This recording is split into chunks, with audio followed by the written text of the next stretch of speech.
I was so sad when your parents declined Harvard on your behalf, my former high school counselor Mrs. Patterson said, sipping wine at my 15-year reunion, her words casual and devastating in equal measure. You had such potential, Vivian. The admissions committee specifically noted your essay about immigrant resilience. I always wondered what you would have become with that opportunity. I stood frozen, my champagne glass suspended midair, because I had never declined Harvard. I'd never even known I'd been accepted. But why had I spent 15 years believing I wasn't smart enough for the Ivy League, and why did my parents' voices suddenly echo in my memory with a cruelty I'd somehow normalized? You didn't get in anywhere good. Community college is fine for girls. Your brother needs to focus on his applications. He's the one with real potential. Stop crying about it. Not everyone is meant for prestigious schools. They told me I'd been rejected everywhere except community college. They told me my applications weren't strong enough. They told me, repeatedly, that I simply wasn't smart enough for the schools I'd dreamed about. They'd lied. For 15 years. The conversation with Mrs. Patterson lasted 2 hours. She'd kept records. She was that kind of counselor, meticulous and caring. She remembered my application because it had been exceptional. Perfect SAT scores. Valedictorian candidacy. Essays that had made her cry. Harvard wasn't the only acceptance, Vivian. You got into Yale and Princeton too. Your parents declined all 3 within the same week. They told me I was rejected. They told me you decided Ivy League wasn't right for you. That you wanted to stay close to home. Mrs. Patterson's expression shifted from confusion to dawning horror. They lied to both of us. Why would they do that? I asked your father that question, actually. He said something about girls not needing expensive educations when they'd just end up raising families. I thought it was old-fashioned, but I assumed you'd agreed. I hadn't agreed. I hadn't known. I'd spent 15 years believing I was inadequate while my parents sabotaged my future to fund their preferred narrative, that sons mattered and daughters didn't. The drive home from the reunion was a blur. I called my husband, Daniel, from the car. They lied to me. For 15 years. I got into Harvard, and they told me I was rejected. Silence on the line. I built everything I have believing I wasn't good enough for the Ivy League. Every success, every achievement, every moment of pride, it was all shadowed by the belief that I'd failed at 18. Vivian. They stole my confidence. They stole my opportunity. They stole 15 years of believing in myself. What are you going to do? I don't know yet. But I'm going to find that acceptance letter. It has to exist somewhere. The investigation took 3 weeks. I hired a private investigator who specialized in document recovery. She tracked down copies of the original acceptances through university archives. Harvard, Yale, and Princeton all maintained records of admitted students, including those who declined. The letters were dated March of my senior year. Dear Ms. Chen, we are pleased to inform you of your acceptance to Harvard College. I'd been admitted to the class of 2012. Full financial aid package. Personalized note from the admissions committee praising my extraordinary intellectual curiosity and resilient spirit. The decline letters, sent 2 weeks later, bore my father's signature. Not mine. My father's. He'd forged my name on official correspondence to 3 Ivy League universities. He'd declined the best educational opportunities in the world on behalf of a daughter who never been consulted. My parents' logic, reconstructed through years of observation, was brutally simple. They had 2 children, me and my younger brother, Kevin. In their worldview, shaped by cultural traditions and personal biases, sons carried family legacies. Daughters married out. Investing in a daughter's education was wasteful. The money spent on her would benefit her husband's family, not her own. Better to save resources for Kevin, whose success would reflect directly on the Chen family name. They'd never said this explicitly. But their actions had spoken clearly. Kevin had attended private schools while I went public. Kevin had tutors while I was told to figure things out myself. Kevin's college applications were professionally managed while mine were completed alone at the kitchen table. When the acceptances arrived, mine from prestigious universities, Kevin's from state schools, they'd faced a choice. They'd chosen to hide my success and fabricate my failure. My path after that fabricated rejection had been difficult but not impossible. Community college led to a state university transfer. State university led to a business degree completed while working full-time.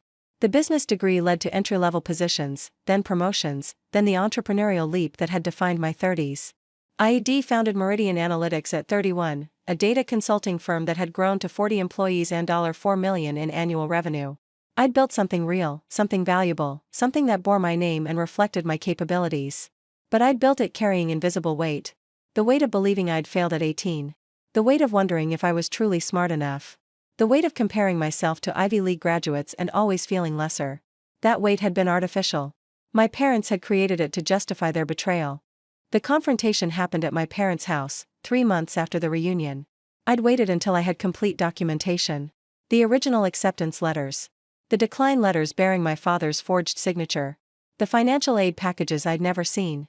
The evidence was comprehensive and undeniable. Kevin was there too, not by accident. I wanted him to witness what our parents had done, to understand the full scope of their favoritism. "I have something to show you," I said, spreading the documents across their dining room table. My mother looked confused. My father went pale. "These are my acceptance letters from Harvard, Yale, and Princeton. Dated March 2008. I was 18 years old." I pointed to the decline letters. "And these are the letters you sent, with my forged signature, declining all 3. "Vivian, that was a long time ago," my mother started. "You told me I was rejected. You told me I wasn't smart enough. You let me spend 15 years believing I'd failed, when actually I'd succeeded beyond anything I'd imagined. We made a decision. You made a decision about my future without consulting me. You stole opportunities that were mine. You forged my name on legal documents." My voice remained steady. "And you did it because you believed girls don't need prestigious educations." My father's defense was infuriating. "We couldn't afford to send you both. Kevin needed the resources more. Harvard offered me full financial aid. I wouldn't have cost you anything. The family needed. The family needed to sacrifice the daughter so the son could thrive. That's what you believed. That's what you acted on." I turned to Kevin. "Did you know about this?" Kevin's face was unreadable. "I suspected. Mom and Dad pushed so hard for me to succeed, and they never seemed to care about your applications. I thought maybe you just didn't try as hard." I tried harder than anyone. I was valedictorian. I had perfect test scores. I was accepted to 3 Ivy League schools. I shook my head. "You suspected and you said nothing for 15 years. I didn't know for certain. You didn't want to know. It was easier to believe I wasn't good enough than to confront what our parents had done." The request for money had come 6 months before the reunion. Kevin wanted to pursue an MBA at a prestigious business school. Now they wanted me to fund his next chapter. "You've done so well, Vivian," my mother had said during that initial call. "Your company is successful. Kevin needs help reaching his potential." His potential. The same word they'd used to justify stealing my opportunities. "I'll think about it," I'd said. I'd thought about it for 6 months. Then I discovered the truth. The response I'd prepared was devastating and deliberate. I'd had copies made of every document, the acceptances, the forged declines, the financial aid packages. I'd compiled them into a presentation folder with a cover letter. "You asked me to fund Kevin's MBA," I said, placing the folder on the table. "This is my response." My father opened the folder. His expression shifted from confusion to recognition to something approaching shame. "These are the opportunities you stole from me. 3 Ivy League acceptances, declined without my knowledge or consent, so you could save resources for Kevin." I kept my voice level. "I built a $4 million company without Harvard. Without Yale. Without Princeton. Without your support. Without even believing I was capable of attending those schools. Vivian. I'm not funding Kevin's MBA. I'm not funding anything for this family ever again." I stood. "You chose him over me at every opportunity. You lied to me to justify that choice. You let me spend 15 years believing I was inadequate so you could feel righteous about your favoritism. We did what we thought was best. You did what was best for Kevin. Not for me. Not for the family. For your son, at the expense of your daughter." I walked toward the door. "I hope it was worth it. Because you've lost me." The aftermath was complicated in ways I hadn't anticipated. Kevin reached out separately, attempting something resembling an apology. "I didn't know for certain, but I should have asked. I should have questioned why everything came so easy for me and so hard for you." "Yes. You should have. Can we still have a relationship?" "I don't know. I need time to understand who you are when you're not benefiting from my exploitation." He didn't like that answer, but he accepted it. We'd been close as children, before the family dynamics had separated us into winner and loser. Maybe something could be rebuilt. Maybe not. My parents made no such attempts at reconciliation. They maintained they'd made reasonable decisions based on cultural values and financial realities. They refused to acknowledge that forging my signature on legal documents was wrong. They refused to accept that their favoritism had caused lasting harm. The relationship ended there. The story became public in unexpected ways. A friend who worked in journalism asked if she could write about my experience. I agreed, on the condition that she focus on the broader issue rather than personal vendettas. "Parents sabotaging daughters' opportunities isn't rare," I told her. "It's just rarely documented. Girls are told they're not smart enough, not capable enough, not worthy of investment, and they believe it because they trust their families. The article resonated. Other women shared similar experiences, not always as dramatic as mine, but following the same pattern. Resources diverted to brothers. Ambitions dismissed. Potential hidden or denied. My story became part of a larger conversation about gender bias in family investment, about the ways daughters are systematically undervalued, about the long-term damage of believing you're less than you are. Harvard reached out after the article was published.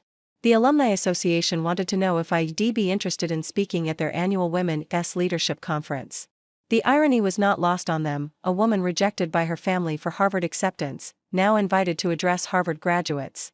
"We can't give you the education you were denied," the coordinator said. "But we can give you the platform." I accepted. The speech I gave was different from my usual business presentations. It was personal in a way I rarely allowed myself to be. I was accepted to this institution 15 years ago. I never knew. My parents declined on my behalf without telling me, because they believed daughters don't need prestigious educations. I paused. I built a $4 million company without the Harvard credential. I employed dozens of people. I created value that exists regardless of where I went to school. The audience was silent, attentive. But I also spent 15 years believing I wasn't smart enough. Believing I'd failed at something I'd actually succeeded at. Believing the lie my parents told because I trusted them more than I trusted myself. I looked out at the sea of faces, accomplished women who'd received the opportunities I'd been denied. The lesson isn't that Harvard doesn't matter. It's that your potential exists regardless of whether your family recognizes it. The doors they close aren't the only doors available. The standing ovation lasted 3 minutes. My company continued to grow. Meridian Analytics expanded to 3 offices, 80 employees, and $12 million in annual revenue. I was invited to speak at conferences, featured in business publications, recognized as an entrepreneur who'd built something significant. None of the recognition mentioned Harvard. Why would it? I'd never attended. But every achievement carried new weight now. Not the artificial weight of believing I'd failed, but the earned weight of knowing I'd succeeded despite deliberate sabotage. The imposter syndrome that had haunted me for 15 years began to fade. I wasn't an imposter. I was someone who'd been systematically undermined by the people who should have supported her most. The success I'd built wasn't in spite of my inadequacy. It was in spite of my parents' betrayal. Kevin eventually got his MBA. He funded it himself, through loans and part-time work and the humbling experience of not having family resources to fall back on. The process took longer than he'd planned. It was harder than he'd expected. "I understand now, a little," he told me years later, when we'd rebuilt enough trust to have honest conversations. "What it was like for you. Having to earn everything while I was handed things. It's not the same. You still had their belief in you. Their investment in your potential. I had their active sabotage. I know. I'm not claiming equivalence." He paused. "But I understand better why you built what you built. When no one believes in you, you either collapse or you prove them wrong." I proved them wrong. "You did. Spectacularly. My parents never apologized. They died within 2 years of each other, my father from heart disease, my mother from grief and cancer. I attended both funerals, sat in the back, spoke the minimum required words. Some stories don't have reconciliation. Some wounds don't heal because the people who inflicted them refuse to acknowledge the damage. But I'd stopped needing their acknowledgement. The acceptance letters existed. The forged declines existed. The documentation proved what they'd done. Their opinion of my potential no longer mattered. My achievements had rendered their assessment irrelevant. The acceptance letter from Harvard hangs in my office now. Not as a trophy, as a reminder. A reminder of what was stolen and what was rebuilt. A reminder that the people who should support you sometimes betray you instead. A reminder that potential doesn't disappear when it's denied, it finds other paths. Dear Ms. Chen, we are pleased to inform you of your acceptance. I was worthy at 18. I was worthy at 33 when I discovered the truth. I remain worthy now. The letter doesn't define my capabilities. My company defines them. My achievements define them. The life I built without their support defines them. But the letter reminds me that I always had the capacity to belong in those spaces. The only barrier was a forged signature on a stolen opportunity. They hid my Harvard acceptance and told me I wasn't smart enough. They forged my signature on decline letters to 3 Ivy League schools. They invested everything in my brother while letting me believe I'd failed. For 15 years, I carried the weight of manufactured inadequacy, building a company while doubting my own abilities. Then I found out the truth, I hadn't failed. I'd been sabotaged by the people who should have championed me. They asked me to fund my brother's MBA. I sent them a copy of the acceptance letter they'd hidden. I built $4 million of proof that their assessment was wrong. Girls don't need Ivy League? This girl didn't get to find out. She built her empire anyway.